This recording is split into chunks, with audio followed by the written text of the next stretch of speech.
Hey, the artist we sit with here tonight on The Ralphie Show truly needs no introduction. However, I will tell you that her new single, You're Mine Eternal, is out now, and her new album comes out on May 6th. Mariah Carey, thank you for making some time for The Ralphie Show. Thank you, Ralphie. It's good to be on the show. How was your Valentine's Day? My Valentine's Day was spectacular, darling. I had a surprise visit from my husband, who I was calling the new abandoner because I thought he wasn't going to be with me on Valentine's Day. But I prepared myself just in case. And he got me a diamond necklace that says the title of my new single, You're Mine, in diamonds, thus diamond necklace. Awesome. Yeah. How do you choose what to Instagram and what not to Instagram, what to share and what not to share? Well, I wasn't going to let the whole, I don't know if everybody saw this, it was a couple days ago now. It was my friend Brett, he made this. Well, just to be frank, I'll just say it. I'm going to say it. It's a bra, made of candy. Why wouldn't you? It's perfectly normal. Yeah, totally.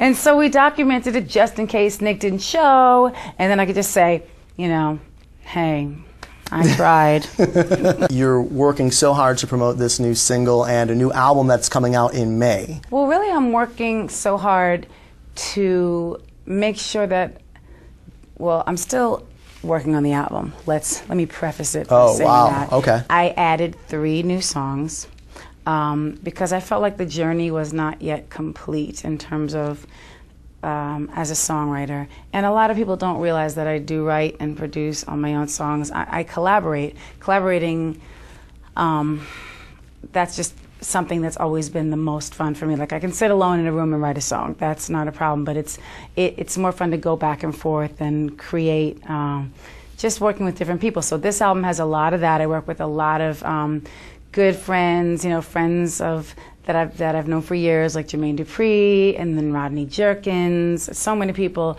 Hit Boy, who's couldn't be hotter, but he's also super duper talented. Like nobody has any idea how talented he is.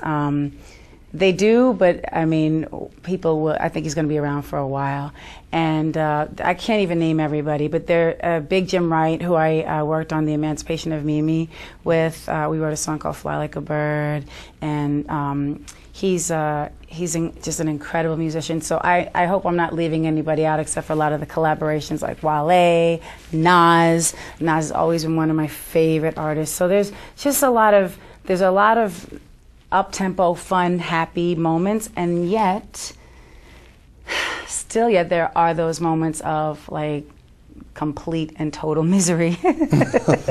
For those who need a friend in miserable, I call it, I really do, I have my own little terminology, but I'm like, we need more of the, I feel the misery in that one. I'm going to use that take because it's the most miserable moment.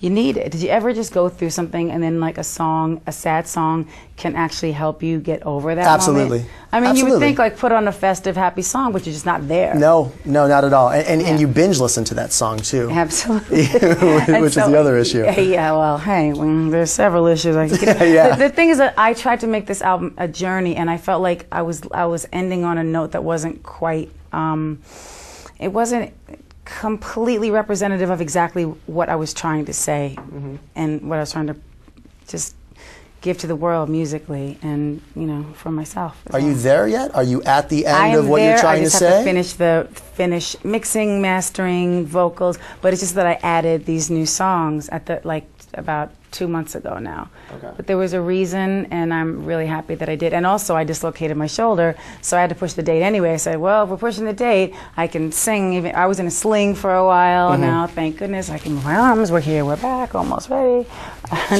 to not have to deal with it anymore. But it's been rough. So I just wanted it to be representative of all the ways that I feel and all the things I've gone through.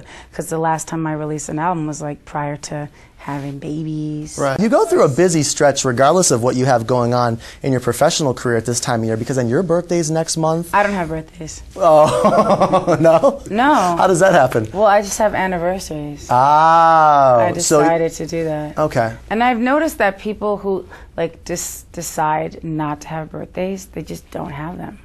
They don't really age then either, and they look gorgeous. Well, thank you. I don't know if you're referring to I am, yes. If you are, then I humbly thank you. If you're not, then I'll tell you, I do the best I can. I'm trying, I'm doing the best I can, Ralph. Help. I mean, your anniversary in March, and then Yes. April's a big month too, with them baby's birthdays, the wedding anniversary Yes. too. And so this is like a crazy time of year for you. Actually, it really is a crazy, like, well, I wouldn't say it's a crazy time of year. I would say it's a very busy yet festive. We got to say festive. Yeah. The babies were, I went into false labor like 3 times prior to actually giving birth to them babies. And having twins is a totally different experience than having a singleton, as they say. Mm-hmm. And I learned all these new phrases being pregnant. It was like quite the learning experience, I will tell you, Ralph. Can't even imagine. And you never have to, which is great. Yeah, right, yeah. True. Yeah. So it just happened that April 30th, and we were shocked because I thought maybe they would come on my anniversary, which is March 27th. Mm-hmm. And the week of my anniversary, which would be the day that people might celebrate me being born. It's That's a nice way to word it. Yeah, there you go. Right. Okay. So Aretha Franklin, Billie Holiday, Sarah Vaughan, it's just Diana Ross, legendary Something women. about that week in March. There really is, and I was just, I mean, so many other people as well, but I'm talking true divas, and I didn't even know this until I learned from the one and only, the Queen of Soul, Miss Aretha Franklin. All right, so the album, May 6th. Yes. No title though, right? Yet? Oh my, in terms of like doing anything, I was like the last 2 days I needed some sleep. We got some sleep, and now I'm gonna contemplate the album title. I was so upset when they leaked the title of the album, and I felt like, why? Like, why would you tell? You know, whatever. So now we're going with a new title. New title. Something that everybody is doing right now, and you spoke about this. I was on the radio call when you released Triumphant. And you were saying how you were just sick of all of the dance music that was out there. It was just, you just couldn't take enough, and you were promising, and this was obviously a year or two ago, that you were going to go in an R&B direction and stay true to that and just let the remixers kind of do their thing. Yeah. Because they've always done that, and your dance remixes have always done so well. Is that staying true through this album, you think, or no? Yeah, I wouldn't say that I let the remixers just do their thing. I mean, there have been times when, I mean, even from the beginning of my career, where I was the one who told the label I would like to do a dance remix. Like, I'm talking way back when, with David Cole of Cole and Clavillis, who was, may he rest in peace. He was so talented, such an incredible piano player. He loved music. You know, so I listened to these records. I'm like, the hot EDM records are 128 beats per minute, and I'm like, you know, these records I'm listening to are like maybe one BPM different, you know, so it's not like such a big difference. The only things back then, I would always re-sing my vocals, and with David Morales or Junior Vasquez, any of the people that I work with over the years, and so I look at it like, it's not that I dislike dance music, but there was a specific time when everything was just straight up techno, where really if you sang more than one word, it was like, you know, switch of the station.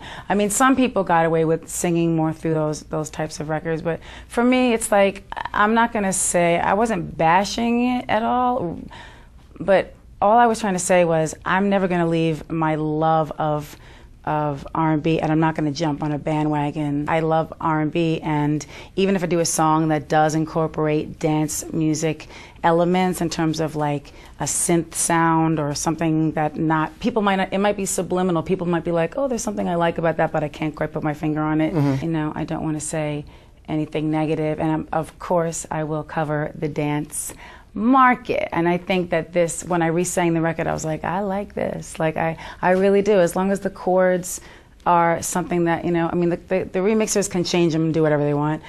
And hopefully I enjoy it. But the one that I sang, I re-sang to my original chords. I just made sure it was the right tempo, and I added a couple of words here and there. When you get in the studio and you collaborate with Jermaine Dupri, who worked with you on We Belong Together and Shake It Off, do you have that in the back of your mind, or are you deliberately trying to not recreate We Belong Together or Shake It Off?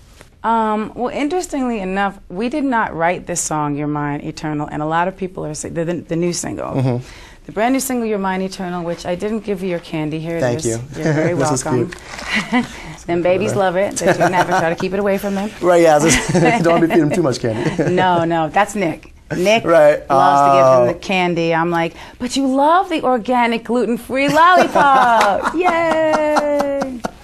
Where do you even get an organic gluten-free lollipop from? Oh, they have them. They have them. So Jermaine is the one who said he loved the song. He was like, I think you should release it. Same thing with Touch My Body, a song that was my 18th #1, full of gratitude to the fans for making that happen and to radio for the support. And really, that was just like, we were all sitting, I remember sitting in my apartment, and Jermaine was there, and he was like, I think you should go with that Touch My Body, because something about YouTube, because I say, you know, if there's a camera up anything up, it's like I just flick on YouTube. And nobody was really using that kind of terminology in their song. Right. Yeah, you know, maybe a little, but not really, really. So he liked it because I said YouTube. I liked the song itself. I wrote that song with The American Dream. I'm not sure if you're familiar with his work, but he's a very talented R&B artist. And Jermaine could have been like, no, only our songs. Let's just do, you know, our songs. And that was after We Belong Together. So I think it was, yeah, you know, I think he's very generous in that way, if you know what I mean. Before we wrap, too, how'd you get involved with this whole Tonight Show thing? Jimmy Fallon is going to be a great Tonight Show. I feel like he's legendary. I mean, he's just such a good person. After you've been interviewed by so many different types of people, different types of shows, and I'm sure as someone who interviews celebrities, you have your favorites and you have the people that you feel like a connection with. He's one of those people, he really does it all, like from behind the scenes. Those are his ideas. I sang All I Want for Christmas Is You with The Roots and a bunch of kids, and we just sang however, and it was fun. It went viral, and I mean, that was his concept. He's always coming up with really